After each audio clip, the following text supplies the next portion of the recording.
Prabu Siliwangi berpesan pada warga Pajajaran yang ikut mundur pada waktu beliau sebelum menghilang. Perjalanan kita hanya sampai di sini, hari ini, walaupun kalian semua setia padaku. Tapi aku tidak boleh membawa kalian dalam masalah ini, membuat kalian susah, ikut merasakan miskin dan lapar. Kalian boleh memilih untuk hidup ke depan nanti, agar besok lusa kalian hidup senang kaya raya dan bisa mendirikan lagi Pajajaran. Bukan Pajajaran saat ini, tapi Pajajaran yang baru, yang berdiri oleh perjalanan waktu. Pilih. Aku tidak akan melarang, sebab untukku tidak pantas jadi raja yang rakyatnya lapar dan miskin. Dengarkan. Yang ingin tetap ikut denganku, cepat memisahkan diri ke selatan. Yang ingin kembali lagi ke kota yang ditinggalkan, cepat memisahkan diri ke utara. Yang ingin berbakti kepada raja yang sedang berkuasa, cepat memisahkan diri ke timur. Yang tidak ingin ikut siapa-siapa, cepat memisahkan diri ke barat. Dengarkan, kalian yang di timur harus tahu, kekuasaan akan turut dengan kalian. Dan keturunan kalian nanti yang akan memerintah saudara kalian dan orang lain. Tapi kalian harus ingat, nanti mereka akan memerintah dengan semena-mena. Akan ada pembalasan untuk semua itu. Silahkan pergi. Kalian yang di sebelah barat, carilah oleh kalian Kisantang. Sebab nanti, keturunan kalian yang akan mengingatkan saudara kalian dan orang lain. Ke saudara sedaerah, ke saudara yang datang sependirian, dan semua yang baik hatinya. Suatu saat nanti, apabila tengah malam, dari Gunung Halimun terdengar suara minta tolong, nah itu adalah tandanya. Semua keturunan kalian dipanggil oleh yang mau menikah di Lebak Cawene. Jangan sampai berlebihan sebab nanti telaga akan banjir. Silahkan pergi. Ingat, jangan menoleh ke belakang. Kalian yang di sebelah utara, dengarkan. Kota takkan pernah kalian datangi. Yang kalian temui hanya padang yang perlu diolah. Keturunan kalian kebanyakan akan menjadi rakyat biasa. Adapun yang menjadi penguasa tetap tidak mempunyai kekuasaan. Suatu hari nanti akan kedatangan tamu, banyak tamu dari jauh, tapi tamu yang menyusahkan. Waspadalah. Semua keturunan kalian akan aku kunjungi, tapi hanya pada waktu tertentu dan saat diperlukan. Aku akan datang lagi, menolong yang perlu, membantu yang susah, tapi hanya mereka yang bagus perangainya. Apabila aku datang takkan terlihat, apabila aku berbicara takkan terdengar. Memang aku akan datang tapi hanya untuk mereka yang baik hatinya, mereka yang mengerti dan satu tujuan, yang mengerti tentang harum sejati, juga mempunyai jalan pikiran yang lurus dan bagus tingkah lakunya. Ketika aku datang, tidak berupa dan bersuara, tapi memberi ciri dengan wewangian. Semenjak hari ini, Pajajaran hilang dari alam nyata. Hilang kotanya, hilang negaranya. Pajajaran tidak akan meninggalkan jejak selain nama untuk mereka yang berusaha menelusuri.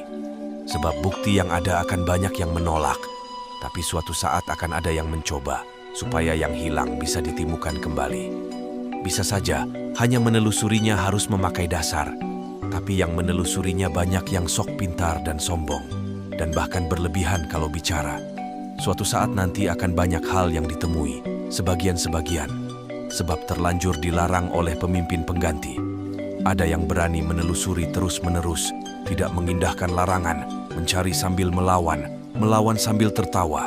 Dialah anak gembala, rumahnya di belakang sungai, pintunya setinggi batu, tertutupi pohon handoleum dan hanjuang.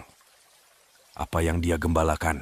Bukan kerbau, bukan domba, bukan pula harimau ataupun banteng, tetapi ranting daun kering dan sisa potongan pohon. Dia terus mencari, mengumpulkan semua yang dia temui, tapi akan menemui banyak sejarah kejadian. Selesai zaman yang satu datang lagi satu zaman, yang jadi sejarah kejadian baru. Setiap zaman membuat sejarah. Setiap waktu akan berulang itu dan itu lagi. Dengarkan, yang saat ini memusuhi kita, akan berkuasa hanya untuk sementara waktu. Tanahnya kering padahal di pinggir sungai Cibantayun dijadikan kandang kerbau kosong. Nah disitulah sebuah negara akan pecah oleh kerbau bule yang digembalakan oleh orang yang tinggi dan memerintah di pusat kota. Semenjak itu, raja-raja dibelenggu, kerbau bule memegang kendali dan keturunan kita hanya jadi orang suruhan. Tapi kendali itu tak terasa sebab semuanya serba dipenuhi dan murah serta banyak pilihan. Semenjak itu, pekerjaan dikuasai monyet. Suatu saat nanti, keturunan kita akan ada yang sadar, tapi sadar seperti terbangun dari mimpi. Dari yang hilang dulu semakin banyak yang terbongkar, tapi banyak yang tertukar sejarahnya, banyak yang dicuri bahkan dijual. Keturunan kita banyak yang tidak tahu bahwa zaman sudah berganti. Pada saat itu geger di seluruh negara. Pintu dihancurkan oleh mereka para pemimpin, tapi pemimpin yang salah arah. Yang memerintah bersembunyi, pusat kota kosong, kerbau bule kabur. Negara pecahan diserbu monyet. Keturunan kita enak tertawa, tapi tertawa yang terpotong. Sebab ternyata pasar habis oleh penyakit, sawah habis oleh penyakit, tempat padi habis oleh penyakit, kebun habis oleh penyakit, perempuan hamil oleh penyakit. Semuanya diserbu oleh penyakit. Keturunan kita takut oleh segala yang berbau penyakit. Semua alat digunakan untuk menyembuhkan penyakit sebab sudah semakin parah. Yang mengerjakannya masih bangsa sendiri. Banyak yang mati kelaparan. Semenjak itu keturunan kita banyak yang berharap bisa bercocok tanam sambil sok tahu membuka lahan. Mereka tidak sadar bahwa zaman sudah berganti cerita lagi. Lalu sayup-sayup dari ujung laut utara terdengar gemuruh. Burung menetaskan telur. Riuh seluruh bumi. Sementara di sini, ramai oleh perang saling menindas antar sesama. Penyakit bermunculan di sana-sini. Lalu keturunan kita mengamuk. Mengamuk tanpa aturan. Banyak yang mati tanpa dosa. Jelas-jelas musuh dijadikan teman, yang jelas-jelas teman dijadikan musuh. Mendadak banyak pemimpin dengan caranya sendiri. Yang bingung semakin bingung. Banyak anak kecil sudah menjadi bapa. Yang mengamuk tambah berkuasa, mengamuk tanpa pandang bulu. Yang putih dihancurkan, yang hitam diusir. Kepulauan ini semakin kacau, sebab banyak yang mengamuk. Tidak beda dengan tawon, hanya karena dirusak sarangnya. Seluruh nusa dihancurkan dan dikejar. Tetapi, ada yang menghentikan adalah orang seberang. Lalu berdiri lagi penguasa yang berasal dari orang biasa. Tapi memang keturunan penguasa dahulu kala dan ibunya adalah seorang putri Pulau Dewata. Karena jelas keturunan penguasa baru susah dianiaya. Semenjak itu berganti lagi zaman. Ganti zaman, ganti cerita. Kapan? Tidak lama, setelah bulan muncul di siang hari, disusul oleh lewatnya komet yang terang benderang. Di bekas negara kita, berdiri lagi sebuah negara. Negara di dalam negara dan pemimpinnya bukan keturunan Pajajaran. Lalu akan ada penguasa, tapi penguasa yang mendirikan benteng, yang tidak boleh dibuka, yang mendirikan pintu yang tidak boleh ditutup, membuat pancuran di tengah jalan, memelihara elang di pohon beringin. Memang penguasa buta. Bukan buta pemaksa, tetapi buta tidak melihat. Segala penyakit dan penderitaan, penjahat juga pencuri menggerogoti rakyat yang sudah susah. Sekalinya ada yang berani mengingatkan, yang diburu bukanlah penderitaan itu semua, tetapi orang yang mengingatkannya. Semakin maju, semakin banyak penguasa yang buta tuli, memerintah sambil menyembah berhala.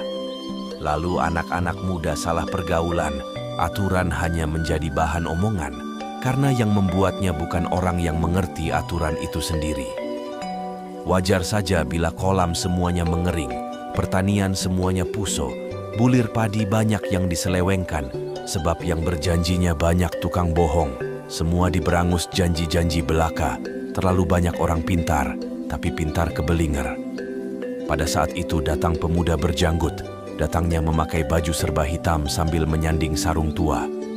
Membangunkan semua yang salah arah, mengingatkan pada yang lupa, tapi tidak dianggap. Karena pintar kebelinger, maunya menang sendiri.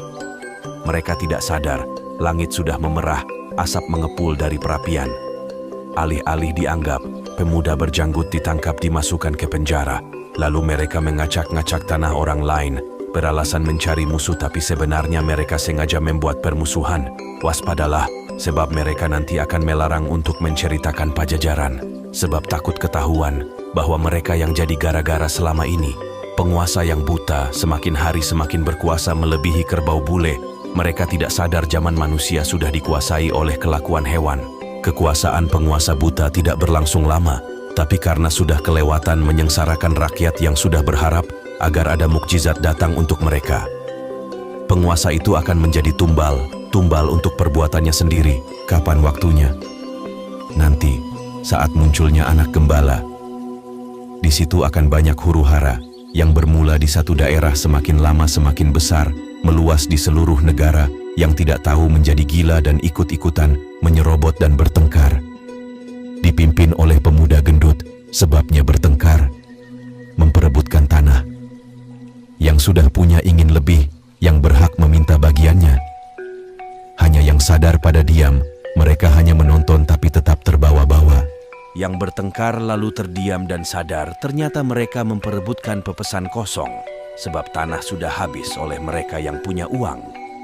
Para penguasa lalu menyusup, yang bertengkar ketakutan kehilangan negara, lalu mereka mencari anak gembala, yang rumahnya di ujung sungai, yang pintunya setinggi batu, yang rimbun oleh pohon handulum dan hanjuang. Semua mencari tumbal, tapi pemuda gembala sudah tidak ada, sudah pergi bersama pemuda berjanggut, pergi membuka lahan baru di Lebak Cawene. Yang ditemui hanya gagak yang berkoar di dahan mati. Dengarkan, zaman akan berganti lagi, tapi nanti, setelah gunung gede meletus, disusul oleh 7 gunung, ribut lagi seluruh bumi. Orang Sunda dipanggil-panggil, orang Sunda memaafkan, baik lagi semuanya. Negara bersatu kembali, Nusa Jaya lagi, sebab berdiri Ratu Adil yang sejati. Tapi ratu siapa? Dari mana asalnya sang ratu? Nanti juga kalian akan tahu. Sekarang, cari oleh kalian pemuda gembala. Silahkan pergi. Ingat jangan menoleh ke belakang.